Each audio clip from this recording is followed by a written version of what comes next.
পড়ছি আমি নাতে রাসূল পাশে বসা নবী নাতে রাসূল শুনে নবী দিবেন মুচকি হাসি নবীর সামনে নবী খুশি না বেজা আর তুমি খুশি না বেজা বন্ধু সব দেখার পর যাকে তো অনেকে বুঝতো না এরপরে বলতে পারলে কইব আর কি কইলে কইব আমাদের ঈমান নবী আর জানের চাইতে আরো নিকটে হাজির ও নাজির ঠিক না বেটি আমাদের আকীদা নবী গায়েবের খবর দেন ওয়ালা আমাদের নবী ভিতরে বাহিরে সব নূরুল আলা নূর আমাদের আকীদা নবী হাসরের মাঠে সুপারিশ কারণে ওয়ালা আমাদের আকীদা নবী কবরে সব শরীরে হাজির থাকবেন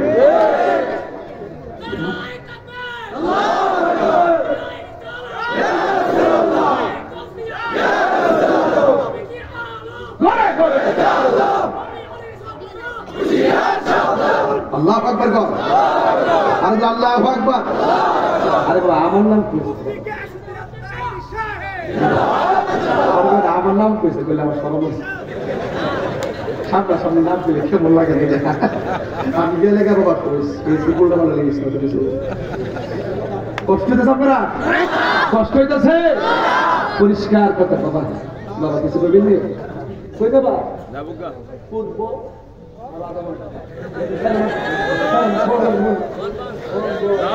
বাবা সে যার গাই দেখলে তারে সে না জানে বাবা ঠিক কি না গো আমার যুবক ভাই এদিকে পরে যাবো আর 5 মিনিট এই লাইনে শেষ করি আমার যুবক ভাইরা মনে সামনে থাকলা আজকে চলে গেল কষ্ট দিতেছে না কে বা তাহলে আমার নবীর ভালোবাসা লাভ না লস লাভ চাই না লস চাই আল্লাহ বলে হে বন্ধু আপনি বলে দিন আপনারে ভালোবাসতে আমি আল্লাহ ভালোবাসবো সুবহানাল্লাহ আমি আল্লাহ শুধু ভালোবাসবো না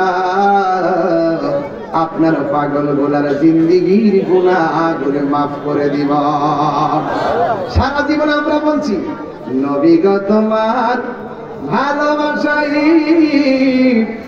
আল্লাহর ওলি হওয়া যায় নবী গো তোমার প্রেমের বলে সুবহানাল্লাহ কইনা রে আরে নবী গো তোমার প্রেমের বলে ওয়াইস আল কারিনি যোগ বাবা আল্লাহুম্মা সাল্লি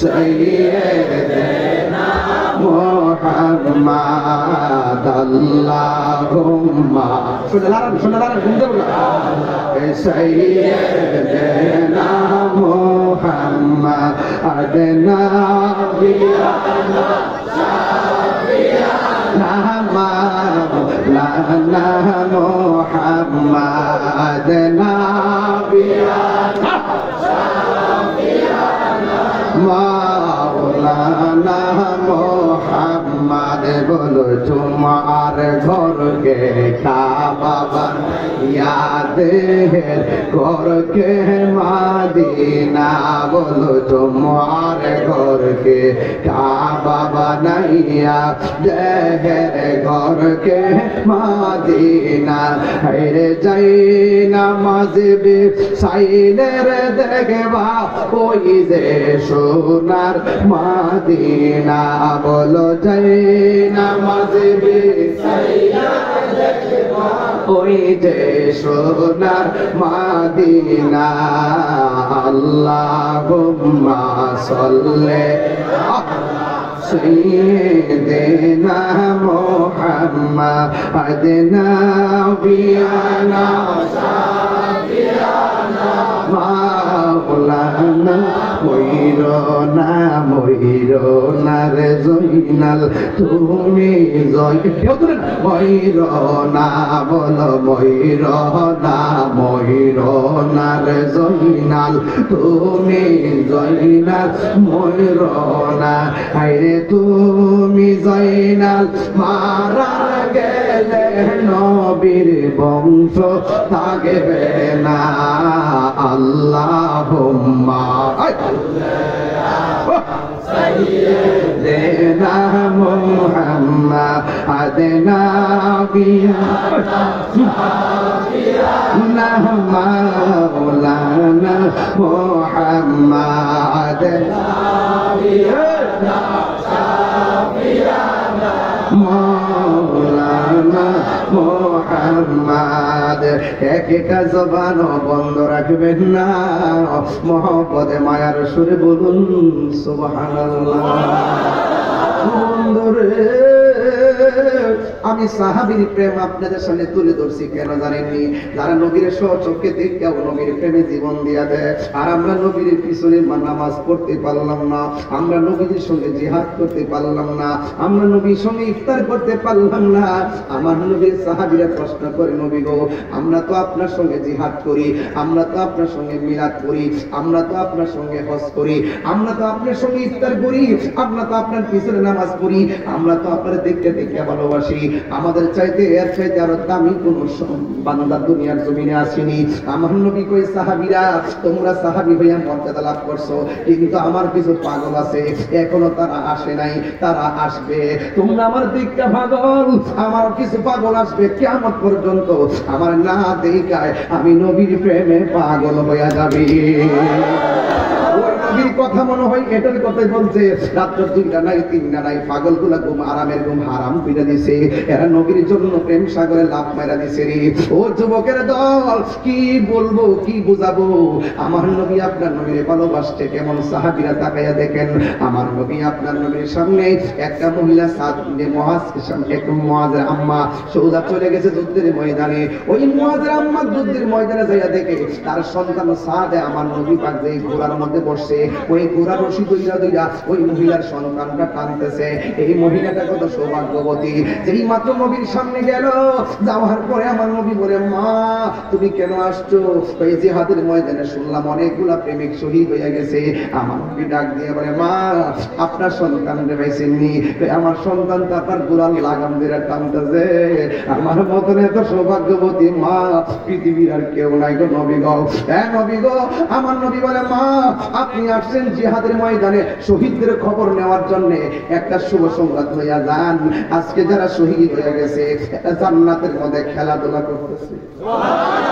মা আজকে যারা শহীদ হয়েছে তাদের পরিবারের কাছে যাইয়া খবরটা দিয়া দেন, এই শহীদরা যে জান্নাতের মধ্যে থাকবে, ওই পরিবার পরিজনরা তাদের সঙ্গে জান্নাতে থাকবে। শুধুমাত্র তাই নয় গো, ও মা মা গো, আপনি যাইয়া জানাইয়া দেন, এই হাসরের জিহাদের ময়দানে যারা আমি নবীর প্রেমে জীবনটা দিয়েছে, এরা হাসরের ময়দানে আপনজনদের জন্য আল্লাহর দরবারে সুপারিশ করবে। এই আপনার জবানটা খুলে কোন নবীর প্রেমে জীবন দিলে লাভ আছে না নাই? এক সাহাবী আমার নবীরে এমন ভাবে জড়াইয়া বুকের মধ্যে জড়াইয়া ধরছে। আমার নবী বলে, তুমি আমারে জড়াইয়া ধরলা কেন? ওই সাহাবীটা ডাক দিয়ে কই, ইয়া রাসূলুল্লাহ, ইয়া হাবিবাল্লাহ, নবী গো, আমি আপনারে জড়াইয়া ধরছি একটা মাত্র কারণ, আমার চোখের সামনে আপনার বরাবর সিনা মুবারকের বরাবর তীরটা ধরছে। আমি চোখের সামনে তাইকা যদি আমার চোখের সামনে আপনার বদন মুবারকে তীর লাগে, আমি তালহাগিরি শেষ হইয়া যাবে, আমি তালহাগিরি শেষ হইয়া যাবে। আমি আল্লাহর দরবারে কি জবাব দিব? এই জন্য আমি আপনারা জড়াইয়া ধরছি। এবার ওই মুহূর্তে তালহার পেছন দিক দিয়া তীরটা লাগিয়ে গেছে। যেই মাত্র তীরটা লাগছে শুধুমাত্র পিঠে লাগে নাই, কলিজার মধ্যে ছিদ্র হয়ে গেছে। আমার নবী বলে, তালহা তুমি যে আমরা এমন ভাবে ধরলা, তোমার পিঠের মধ্যে তীর লাগছে, তুমি তালহাটির ব্যথা পাও না। এই তালহা মুস্কি মুস্কি হাসতে শুরু করলো। দেখছি নবীর ভালোবাসা কি জিনিস রে বাবা। এবার এই মুহূর্তে তালহা রাদিয়াল্লাহু তাআলা ডাক দিয়া বলেন, ইয়া রাসূলুল্লাহ, নবী গো, ও মায়ার নবীজি, আপনি আমাকে ব্যথার কথা কেন বললেন? ওই মুহূর্তে তালহা রাদিয়াল্লাহু তাআলা বলেন, নবী গো, আমি ব্যথা পাই না কেন জানেননি? আমার পিঠের মধ্যে যদিও লাগতেছে বিশ্বের তীর, আমি তালহার বুকটা লাগিয়ে রয়েছে রাহমাতুল লিল আলামিনের সিনা মুবারকের সঙ্গে। আর জোরে কন্যা সুবহানাল্লাহ। এবার আমার নবী ডাক দিয়ে, তালহা তুমি হয়তো তীরের ব্যথা পাও না, কিন্তু তোমার শরীর থেকে যেমনি রক্ত ঝরতেছে, তুমি তালহা কিন্তু তাপে তাপে মরণের দিকে যাইতেছো। আপনারা জবান খুলে কোন আমার নবী বলার ক্ষমতা আছে না নাই? এবার তালহা আগের চাইতে আর মুস্কি মুস্কি হাসতেছে। আমার নবী আপনার নবী ডাক দিয়ে বলে, তালহা তোমার আমি মরণ যন্ত্রণার কথা বললাম, তীরের আঘাতের চাইতে কোটি গুণ কষ্ট হলো মরণ যন্ত্রণা। মরণের কথা বললে কেউ হাসে না।